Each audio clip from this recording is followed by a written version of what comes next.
Hello, and welcome to another episode of Ask a Pianist. My name is Andrew Ahrens, and today we'll be considering a rather unique piece in the popular piano canon. Beethoven's Sonata Opus 27 No. 2 is very well known because of the beautiful and haunting opening first movement. There is always debate regarding how to play it, and what makes things so much more complex is that Beethoven was writing this piece for a very different instrument to the one we have today. Any decision we make regarding our interpretation must first take into account this difficulty, because in truth, the primary direction we're given, to play without dampers, is utterly meaningless unless we understand what effect this had on the original instruments Beethoven was writing on. In this episode, we'll be looking at just this problem and a possible approach we can take in order to solve it. First off, let's consider the piece from a modern pianist's point of view on first sight. We have material that doesn't change harmonically very frequently, and we're told not once but twice to play senza sordino, or without dampers. A typical modern pianist solution to this direction is to play it like this.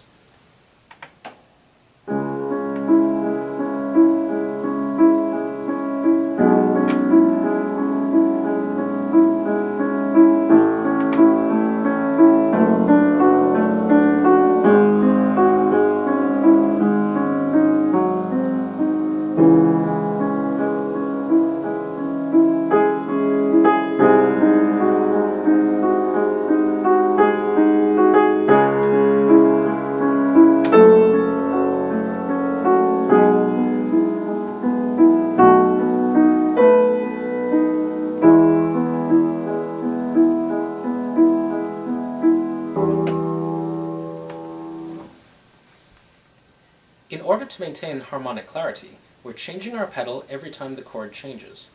Near the beginning, it's about once a bar, but as the piece progresses, we find several places where it's necessary to change our pedaling more frequently so as to avoid any harsh blurring. Bar 12 to 13 is a perfect example, where the left hand moves chromatically.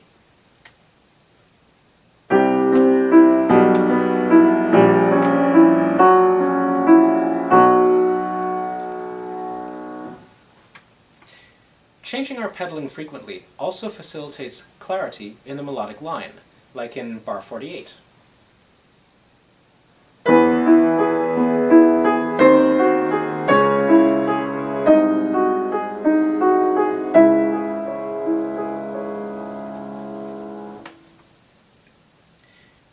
It's even beneficial to change our pedaling slightly to accommodate the triplet accompaniment when it changes subtly, like in bar 4.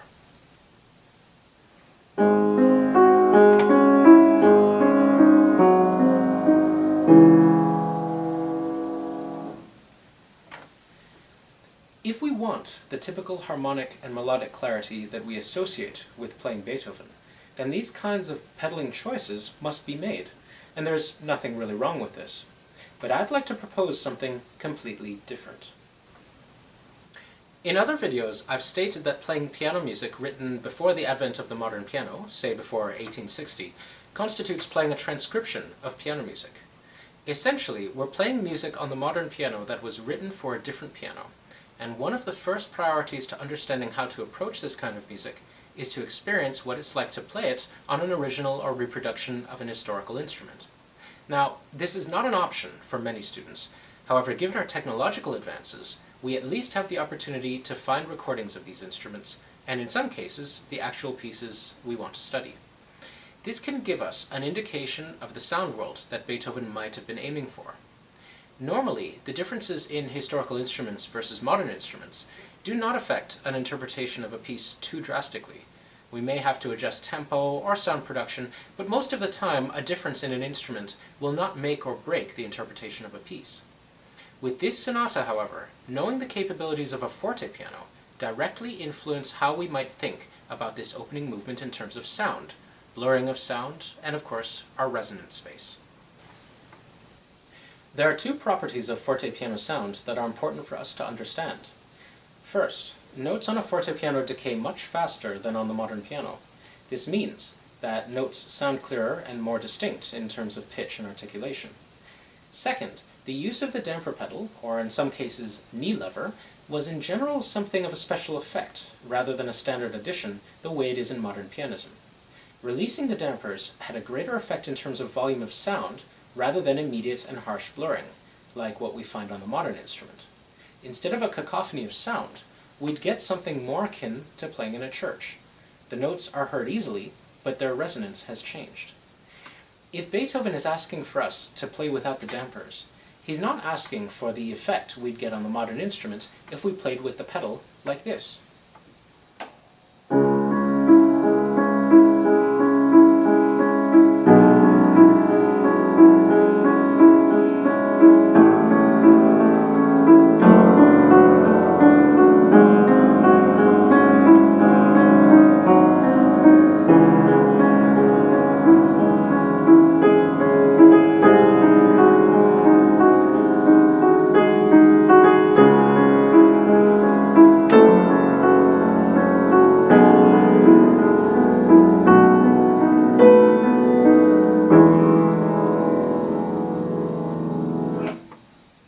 On an instrument from his time, we'd get something more like this.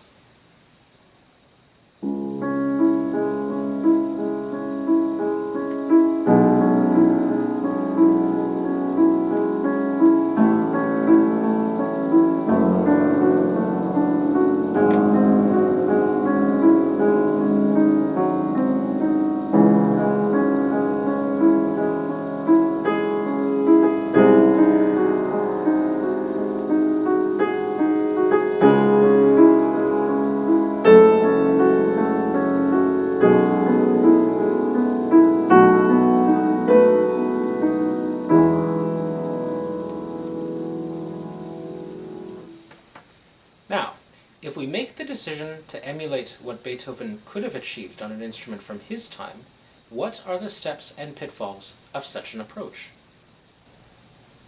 First, let's look at the damper situation. Normally, in piano playing, we use a pedal in an off-on scenario.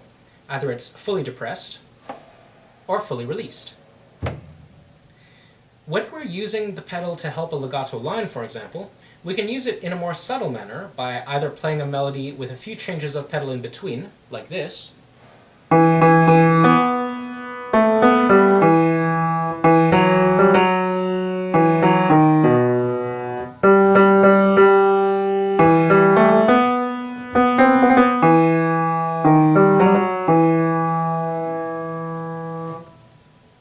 or we can play with a change on every note, like this.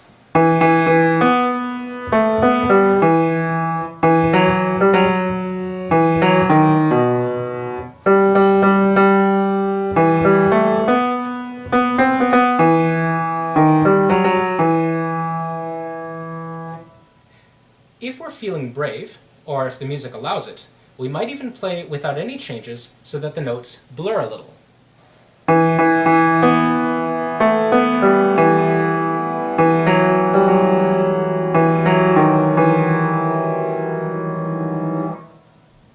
But this holding of the pedal is a very rare thing, and we really don't do it unless the composer specifically asks for it.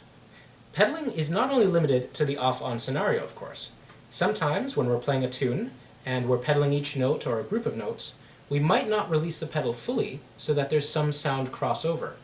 We're dampening the notes slightly for the sake of clarity, but we're not making a clean break.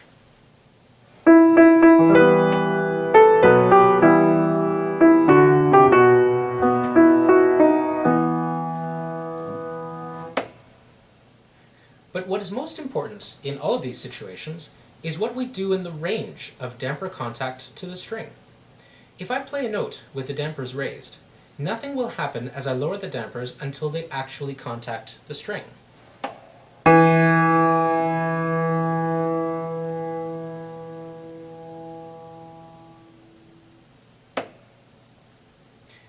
When this happens, you'll hear the string slightly damp, then more fully damp until the damper is fully lowered, or the string ceases to vibrate, whichever happens first. This contact range, while small, is absolutely vital to understand and control if you want to achieve subtle pedaling effects. Modern dampers are made of layers of felt, and usually you have separate threads that may contact the vibrating string before the body of the damper. This means that as you lower the dampers gradually towards the strings, the sound doesn't get damped evenly. You may get some strange interferent sounds, sounds of harmonics being damped out, and other things that are less predictable. Furthermore, each piano is different, and each set of dampers is different as well, not necessarily in construction, but in maintenance. This is actually even more problematic. Not all pianos have had their dampers regulated, which means that if you activate the strings in all the registers, they may not dampen at the same time. Listen to the notes that stay and the notes that disappear as I lower the dampers here.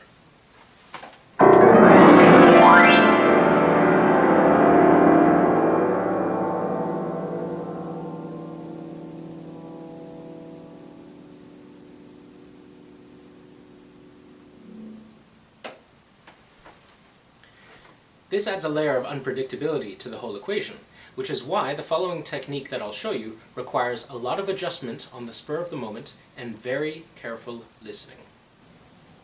The dilemma we have with the Moonlight is that if we play it with the dampers fully raised, we get this kind of sound which is far too much, far too dissonant, and not particularly compelling.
Now, the first thing we have to do is experiment with the contact zone of the dampers in order to find the place where the dampers contact the strings slightly while still allowing them to vibrate enough that notes have a halo of sound around them.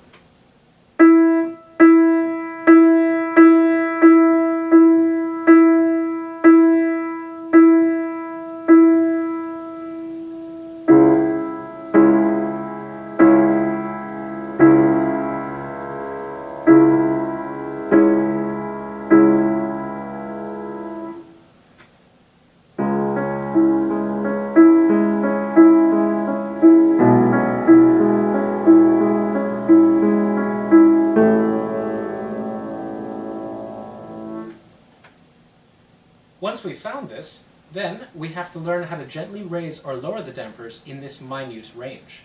This is to guard against the situation where some notes are not resonating enough or others are resonating too much. Lastly, we always have to remember that in general, the lower a note is on the keyboard, the longer it'll resonate and the less efficient the damper will be.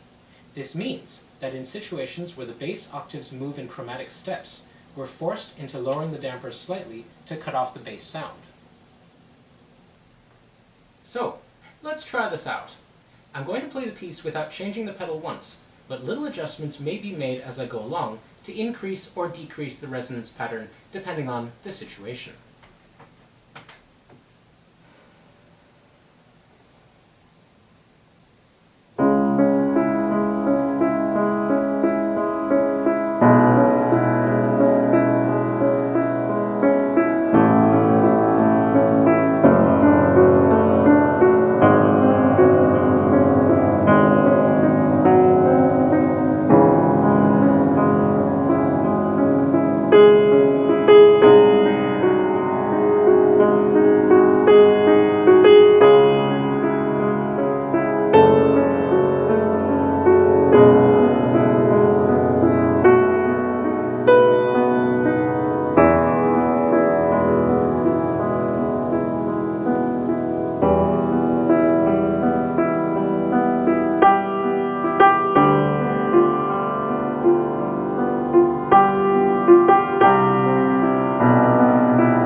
This isn't the end of the process, but merely the beginning.